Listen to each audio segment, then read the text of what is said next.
আওয়ামী লীগের রাজনৈতিক ভবিষ্যৎ কি আপনার কি মনে হয়? তারা যে এখনো কোনো ধরনের কোনো অনুশোচনা করে না, এখনো শুধু ইউনূস সরকার জঙ্গি, নাহিদ হাসনাত এরা সব জঙ্গি, এরা সব ব্রেইন ওয়াশড, এরা সব মেটিকুলাসলি ডিজাইনড, এইসব জিনিসপত্র বয়ান দিয়ে যে যাইতেছে, আর ওই যে জাস্ট শুধু ধর্মীয় সংখ্যালঘুদের উপর অত্যাচারের বয়ান দিয়ে যাইতেছে, এগুলোকে মানুষ খায়? আপনার কি মনে হয় সামনে নির্বাচনে কি আওয়ামী লীগ আসতে পারবে? আসলে সব কিছুরই একটা পরিস্থিতি আছে। দেশে এখন আওয়ামী লীগের যে পরিস্থিতি, তারা যে মুক্তিযুদ্ধটাকে ব্যবহার করে মানুষের উপর অত্যাচারের পর অত্যাচার করছে, মানুষকে গুম করছে, খুন করছে, মানুষকে নির্বাচনের পর নির্বাচনে কোনো ভোট দিতে দেয় নাই, একটা পুরা জেনারেশনকে সে ভোট বঞ্চিত করছে। মানে এগুলো মানুষ আসলে এত সহজে ভুলবে না।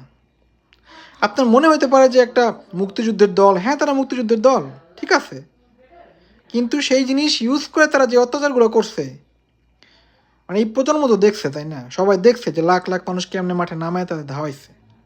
সো তারা যদি নির্বাচনে আসতেও চায়, তারা পারবে না, কারণ বর্তমানে দেশে আওয়ামী বিরোধী ভাব প্রবল, এবং এই মুহূর্তে তাদের যদি তারা কোনো ক্ষমা না চায় এবং কোনো অনুশোচনা না করে, তাহলে তাদের রাজনৈতিক ভবিষ্যতে বাংলাদেশে দাঁড়ানো খুব কঠিন, তাদের রাজনৈতিক ভবিষ্যৎকে।